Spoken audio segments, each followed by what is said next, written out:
El caso de la mujer martirizada. Ocurrió en 1904. José Antonio González Maestre raptó años antes a la joven de 15 años Antonia Romera, con la que posteriormente tuvo 8 hijos en la casa que compartían en la calle Jorge Juan de Madrid. Para Antonia la vida se convirtió en un martirio, aislada durante 9 años en una habitación con las contraventanas cerradas y claveteadas. Los martirios consistían en tirarle objetos a la cabeza, darle escobazos, atarla a una columna, pegarle con un bastón, con el mango de un puñal, le arrancaba el pelo, le echaba agua hirviendo. Al final de cada día, José Antonio le susurraba al oído de Antonia: «Hoy será el último día de tu vida». Con frecuencia el maltratador invitaba a su niña pequeña, de 7 años, a pegar a la madre. Antonia intentó fugarse y entonces se arreciaron los golpes, especialmente en los ojos. Finalmente alguien denunció, fue detenido y juzgado. En el juicio se pudo ver al acusado, un hombre de baja estatura, grueso, nariz aguileña, barba poblada y larga. La víctima era una mujer raquítica, avejentada, a pesar de tener solo 24 años. El abogado defensor calificó de sainete los martirios a los que fue sometida la víctima. Sin embargo, el Tribunal Popular no lo creyó y dictó un veredicto de culpabilidad completa. El fiscal estimó que el procesado había cometido un delito de detención ilegal por el que debía condenársele a la pena de 18 años de reclusión temporal y otro de lesiones graves a 3 años, 6 meses y 21 días de prisión correccional. Los peritos médicos fueron el doctor Samaniego y el doctor Alonso Martínez, quienes afirmaron que los maltratos eran continuos y las lesiones fueron inferidas por traumatismo y que se evidenciaba una falta de aseo que venía de años. Emilia Pardo Bazán también hizo su particular peritaje y veredicto. ¿Quedamos satisfechos? Sí, a la fuerza, porque ¿acaso la ley no nos da otra solución? La ley, el formulismo de lo legal. Nos satisfacemos, ¿qué remedio? La pena impuesta a este hombre es manteca y debiera imponérsele las más duras que se consignan en el Código, 22 años de presidio. En todo ese espacio no cabe el dolor, no cabe el horrible suplicio impuesto en un solo día por el cónyuge verdugo a la esposa mártir. Y confieso que no me satisface la ley porque calza unos guantes de tan gruesos que no tiene tacto. No mide la pena, distribuyéndola de tal modo que lejos de dar satisfacción a nuestra sed de justicia, la exalta y la convierte en frenesí. El marqués de Sá de Casero, que antes de compartir el tálamo con su esposa la ataba a los travesaños de hierro y la cruzaba a vergajazos, ese torcionario que todas las noches repetía al oído de su esclava: «Tienes la vida hasta tal fecha, prepárate». Se le da por bien castigado con 22 años de presidio, probablemente recortados por algún indulto que gestionará algún cacique y que costará la vida a la esposa, pues la libertad del criminal es para la víctima decreto de muerte.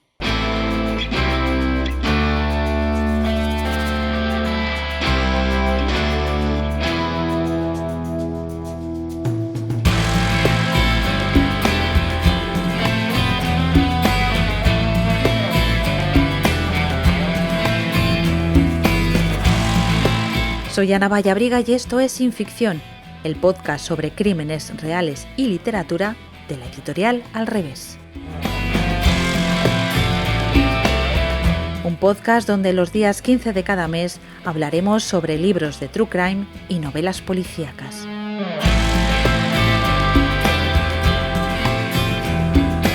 Sin Ficción es la colección de libros de Al Revés que aborda crímenes reales escritos por periodistas y criminólogos. Está dirigida por la periodista y escritora Marta Robles. Tienes más información en alreveseditorial.com.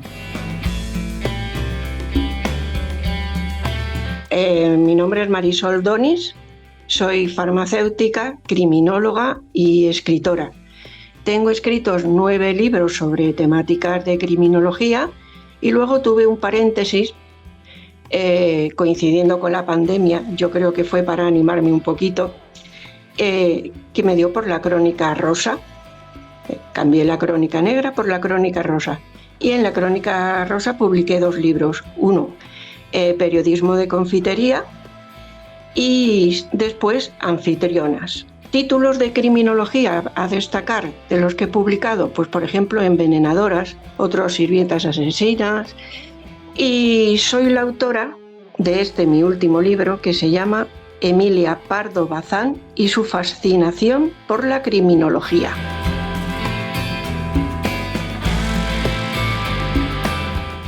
Bienvenida, Marisol. Muchas gracias. Bueno, este libro que presentamos hoy, podríamos decir que es un recorrido por los crímenes más llamativos de finales del siglo XIX y principios del XX a través de la mirada de Emilia Pardo Bazán. ¿Podríamos definirlo así? Sí, totalmente, es así. Es así. Yo conseguí un libro en una librería de Lance, de estas que me gusta a mí mucho entrar y cotillear, y era una recopilación de los artículos de Emilia Pardo Bazán en una revista. Y leyendo esos artículos, que eran de hace 100 años y 120 años, me parecía estar leyendo las crónicas de un periódico de hoy en día. Y cuando ella comentaba crímenes, los crímenes eran iguales a los de hoy en día. Bueno, el crimen siempre se repite, el mismo, da igual la época. Y llegó un momento en que todos los días yo, es como si me obligara a ello, ¿no? Todos los días leía una crónica de ella a diario. Lo mismo que cogía y leía El País y leía el ABC, pues leía la crónica de Emilia y contrastaba y veía que no ha cambiado nada, ni la forma de matar ni la forma de comentar un asesinato. Pues vamos a ir viendo algunos casos, pero con esto que dices, a mí sí me llamó la atención que hay algunos casos que yo creo que hoy en día poca gente podría asesinar como se hacía en esa época. Por ejemplo, el resto la verdad es que, bueno, pues los venenos y tal, pero hay uno que me ha llamado mucho la atención y creo que es el crimen del Pinar de Pericote, ese triángulo amoroso donde el marido acaba desangrado yo creo como se hace la matanza de los cerdos. Igual, lo has descrito perfectamente porque incluso lo pusieron boca abajo como para que cayera la sangre a un cubo, como se hace después de la matanza para hacer morcillas. Es que es así de crudo.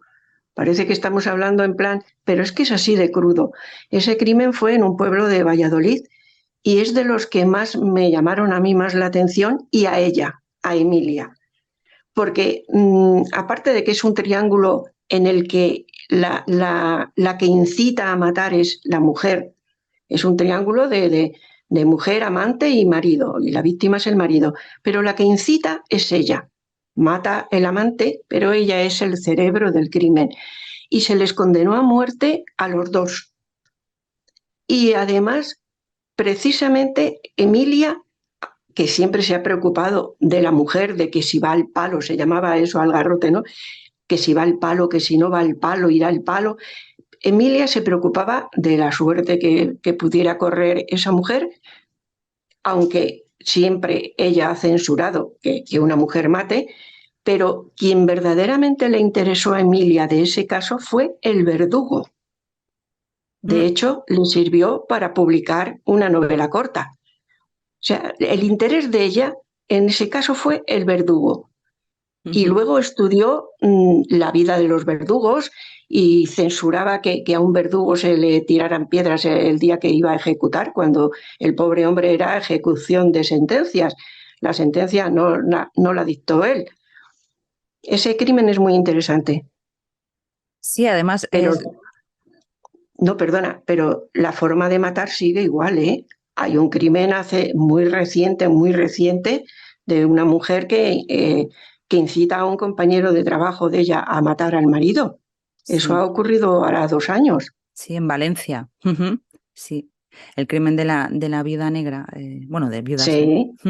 En esa época, además, los cronistas de sucesos, eh, cuando aparecía una mujer de ese tipo, del Pinar de Pericote, decían, es que será de temperamento lujurioso. Les calificaban, les ponían ese cartelito, esa etiqueta.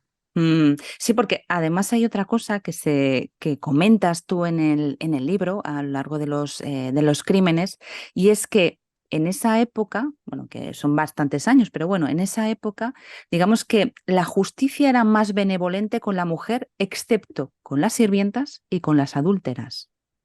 sí, es así. Siempre se pedía el indulto. Y unas veces llegaba y otras no llegaba. Normalmente con las mujeres solía llegar el indulto. Se les conmutaba por cadena perpetua.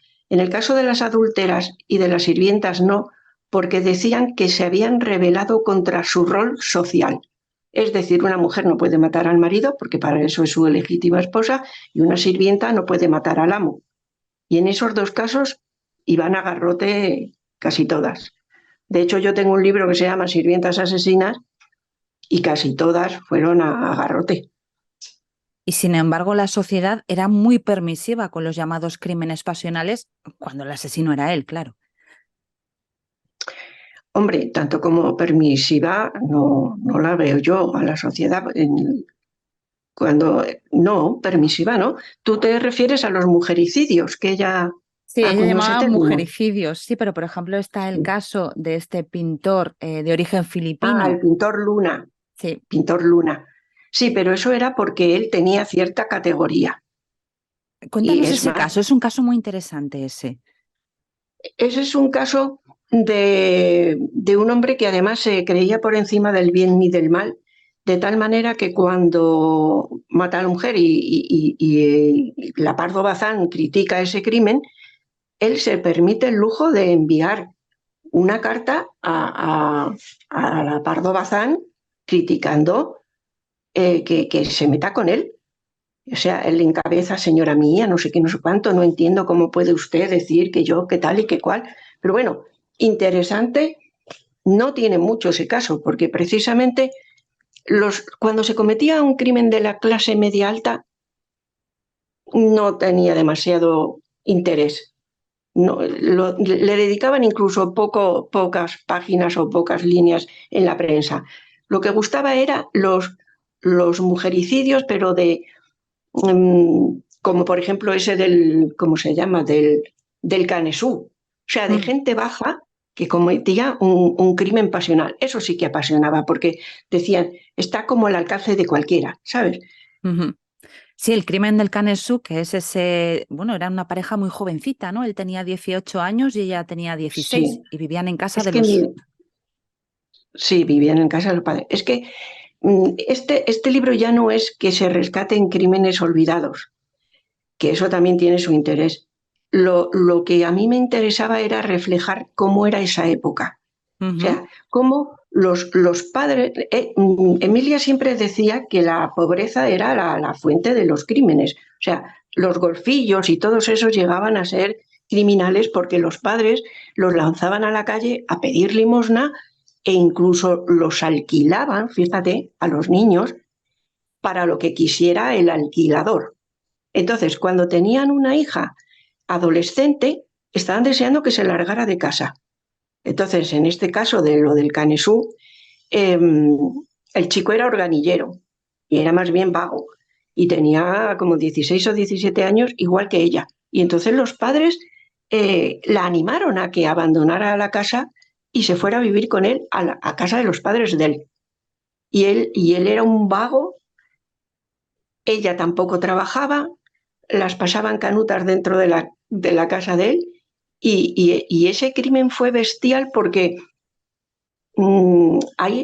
ya sabes que Emilia Pardo Bazán no le gustaban nada las teorías lombrosianas. Ella decía que César Lombroso quería enseñar mucho y se aprendía poco con él. Y, y siempre temía Emilia que el asesino se fuera de rositas a cuenta de las teorías lombrosianas, que sí, dijeran, explícanos un como poquito tú, las teorías, sí. bueno, pues Lombroso decía la teoría del asesino nato, que si había uno que tenía estigmas de estos heredados, que si el padre había sido borracho o tenía una tía loca o el candidato, digamos, a culpable o no, tenía las orejas en forma de asa y entrecejo y la fosa occipital como las ardillas, ya ves tú que rebuscado, pues ese era criminal, vamos, fijo, ni presunción de inocencia ni nada. Y que si era muy jovencito y si tal, pues lo mismo, como decía ella, se salvan unos por jóvenes y otros por viejos y tal. Entonces, cuando el crimen este del Canesú, El crimen fue bestial. De hecho, el forense dijo, ha sido descabello. Fíjate cómo sería. Y ella dijo, a que si va de rositas. Sufrió horrores Emilia Pardo Bazán con este caso, porque él dijo, es que ha sido en un momento de arrebato, porque ella me enseñó un canesú que sacó de la cómoda. El canesú es un top, para que nos entendamos, es el top que llevamos todas debajo de una blusa o lo que sea. Eso era el canesú. Entonces, según él, ella dijo, cualquier hombre que me viera a mí con este canesú, seguro que daría dinero por mí. Y él, en un arrebato, la mata. Pero el canesú no aparecía. Entonces decía, si se lo ha inventado y el canesú no aparece, pues se le condena. Pero como aparezca el canesú, van a aprovechar lo del arrebato y se va de rositas. Y Emilia estaba siempre, ay Dios mío, que no aparezca el canesú, que no aparezca el canesú. O sea, ella lo vivía todo. Sí, además sintió fascinación por algunas criminales, en concreto por Higinia Balaguer, la Sí, asesina de los crímenes de la calle Fuencarral. Por ella sentía fascinación por ese personaje, por esa persona. sí, y no lo entiendo.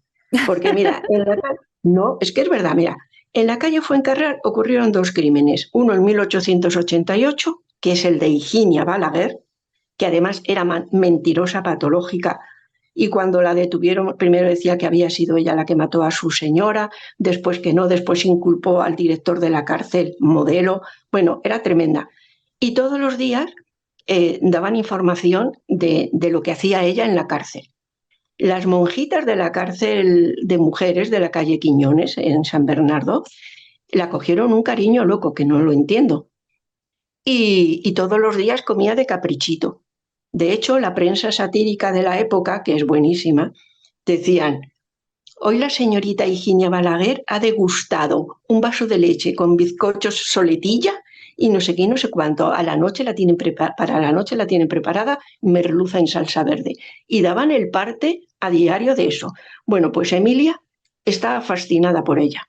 De hecho, asistió a la ejecución, porque ella pensó que no la iban a ejecutar. Pero era Ella decía, sirvienta, sí, ya cumple el rol de sí, sirvienta.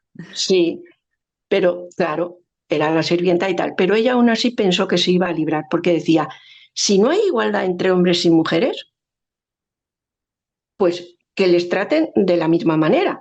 Pero es que Higinia es que es un ser especial, un ser tal. Bueno, y sin embargo, a la segunda sirvienta asesina de la calle Fuencarral, que fue en 1903, que era Cecilia Aznar, que también mató a su amo, le mató con un golpe de plancha, de esa dijo, la joven planchadora de cráneo sin meollo. Y así la estuvo llamando todo el tiempo. O sea, para ella, Higinia debía estar en un altar prácticamente y esta pobre Cecilia Aznar, bueno, digo pobre porque estuvo condenada a muerte, la salvó que tenía un niño de 2 años, pero esta la trataba muy mal y sin embargo tuvo una reinserción social estupenda, Cecilia Aznar.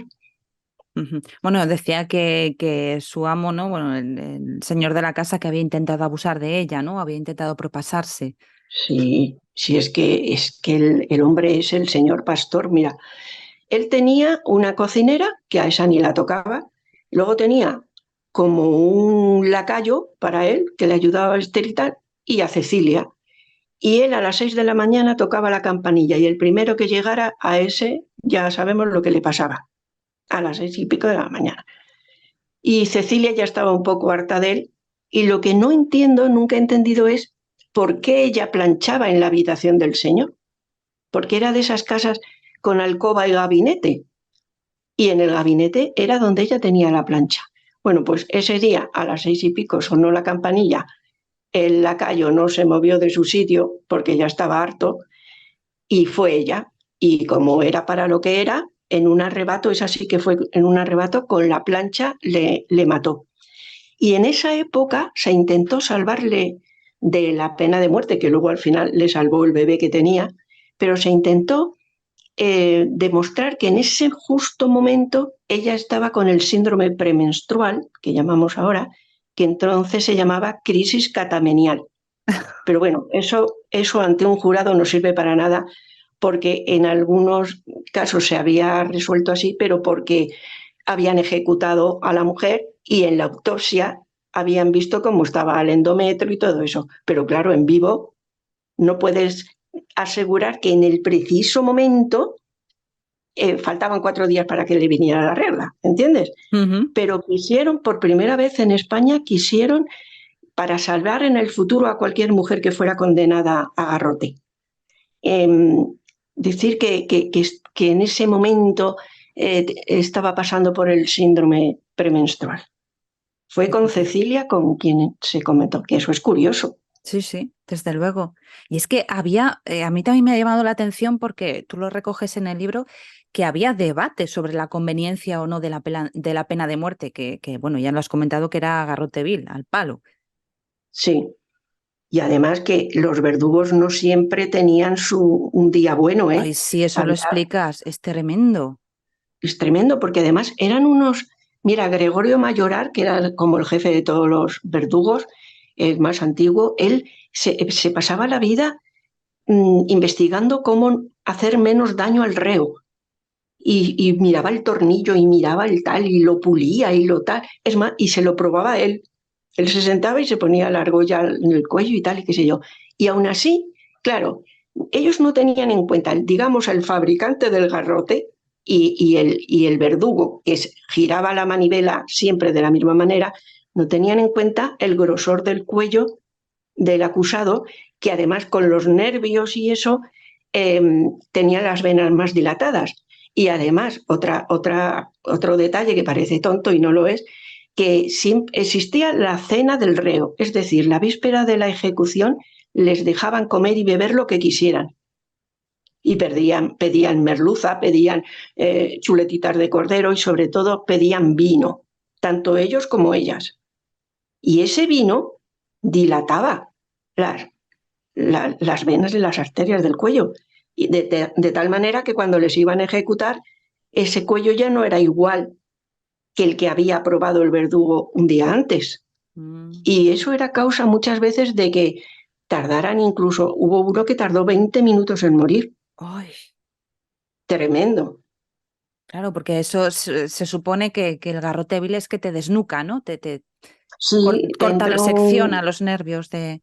sí, te entra un tornillo entre dos vértebras cervicales, en el medio de dos de ellas entra el tornillo, es un tornillo, y normalmente se muere en segundos, pero en algunos casos, ya te digo, solamente porque decía, pues yo quiero ¿cómo se llama? Un porrón de vino lleno hasta arriba que no sé qué, pues se lo daban.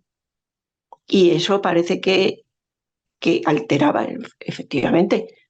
Ya estaba, el cuello estaba diferente a como él había hecho la medida, la medición.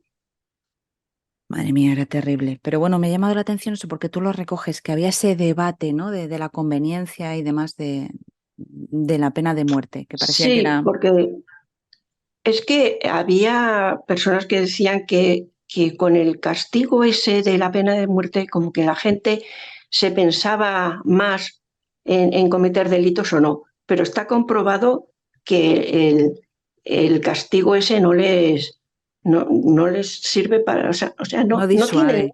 no tienen miedo, porque además, algunos porque les daba lo mismo y otros porque siempre pensaban en el indulto, siempre. Ujú.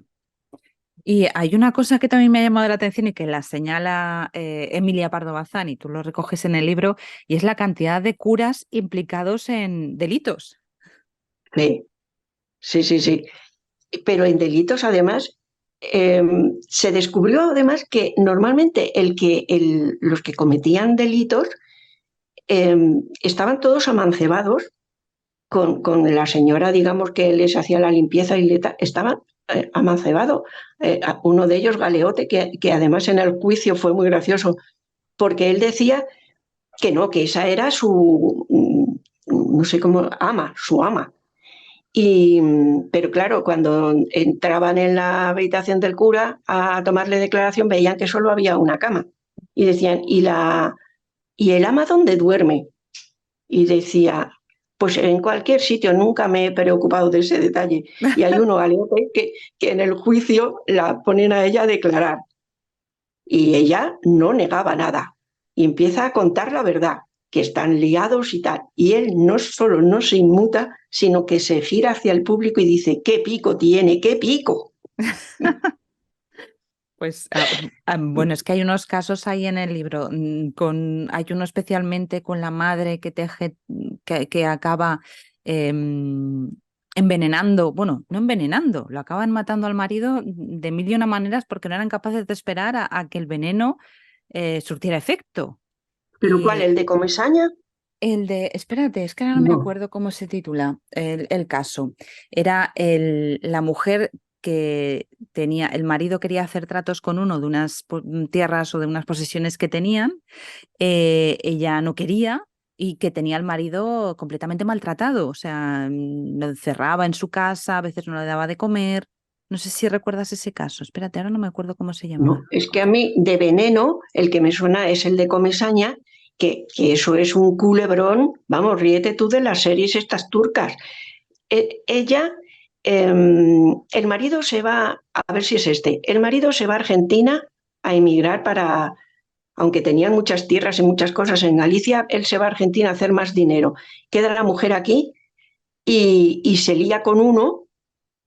Ella tenía una hija Pero en ese no hay adolescente. cura, Marisol, este es sin No, cura. pero Pero pero tú dices uno de veneno más cura. sí, el hijo era el cura, que la madre lo había Ah, metido a... Locubín. Locubín, el crimen de Castillo de Locubín, que está Sí, entre Granada exacto, y Jaén. correcto, eso Sí, es. sí, sí, sí, sí. Bueno, eso fue tremendo porque la madre es lo que hablábamos antes, que era la incitadora del crimen. Ella no podía ver al marido, le tenía una manera horrorosa y vivían en su casa. Su hijo, que era cura tenía un poco de retraso mental, y un hermano de ella, vivían todos juntos. Y entonces ella tenía una relación incestuosa con su hijo, Con el hijo cura, sí, con el hijo cura. que es Y el único que entonces, sobrevivió a no sé cuántos partos, que eso también da para sí, sospechar. exactamente, sí. Bueno, pues ella estaba liada con su propio hijo, al marido le odiaba por lo que fuera, que a lo mejor no era por nada, y luego tenía de cómplice a su hermano, que le tenía apocado al pobre hombre también. Entonces, les ordenó, les metió en la cabeza que la única manera de ser felices todos juntos era, ella le decía al hijo, para que él no se meta en nuestra relación, lo mejor es matarle. Entonces intentaron envenenarle, pero no, el hombre no se moría. Y al final le mataron entre el hijo y el hermano. Pero a los dos les ejecutaron en garrote. Estos no se libraron. Además, creo Al, que lo al, degradaron, ¿no? al, De cura, lo sí, degradaron. sí, sí, sí. Pero además, se esperaba el indulto por ser sacerdote, pero no. Y ella se salvó por ser mujer. O sea, sabían que ella había incitado al crimen. Sabían que el chico eh, era lo que dijera la madre porque él no tenía muchas luces. Y aún así se salvó del garrote por ser mujer. ¿Ves? Es un ejemplo de esos que hemos hablado antes. Sí. Y Porque aquí no hubo adulterio, aquí no hubo adulterio, había incesto, pero bueno, ella no convenció a un amante para que matara al marido, no, convenció al hijo, que además luego se supo que es que estaban liados y tal, y a su hermano. Pero bueno, la señora se libró. es que cuentas unos casos en el libro, son tremendos. Sí, pero de esos cuento los que ella, o sea, de todos los Sí. crímenes que hay sonadísimos, yo solo cuento los que ella se interesó, de los que ella se interesó, y se interesó en esos. Y luego, eh, ya sabes que todo el mundo decía, ¿por qué se interesa esta mujer tanto por la criminología? Porque además es que se compraba todo lo que se había publicado sobre crímenes en Francia, en Italia y en España. Ella tenía una biblioteca de criminología, vamos, como no la tenía nadie.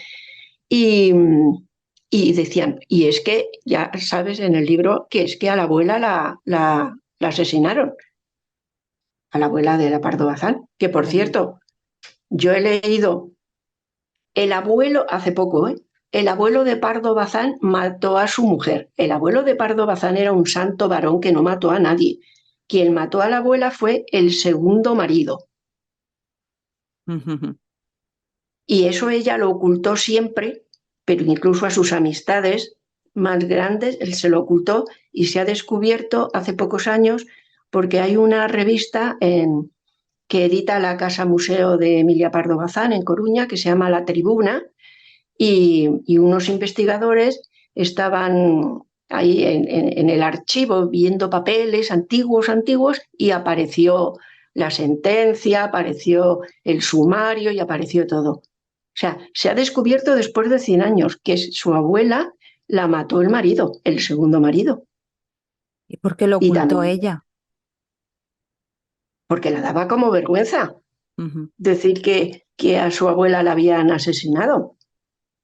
El caso es que a veces escribía artículos y, claro, como no lo sabíamos, no atábamos cabos, pero muchas veces decía, ese que mata, que degüella, porque la degolló, ese que degüella mientras la dice que la quiere y que la adora y después se quita la vida, además de asesino, es un cobarde. Y eso lo soltaba de vez en cuando. Y ahora, ya que sabemos la verdad, pues ya atamos cabos y era por eso. Pero fíjate qué terrible, porque ya no había nacido cuando ocurrió eso.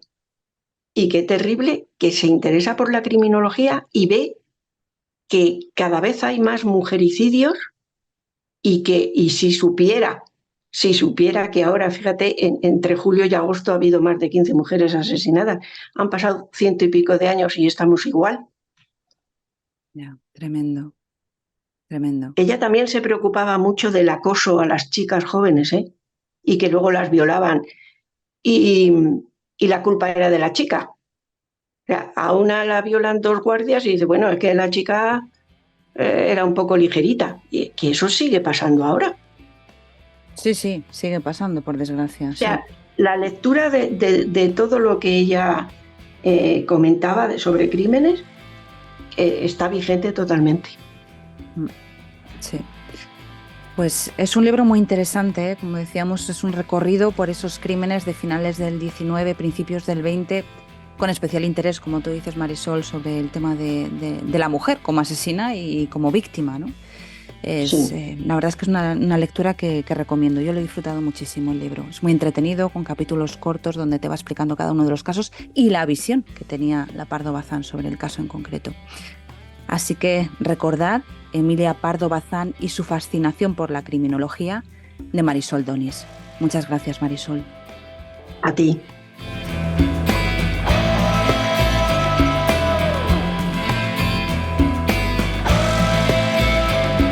Si no quieres perderte ningún episodio, suscríbete al podcast.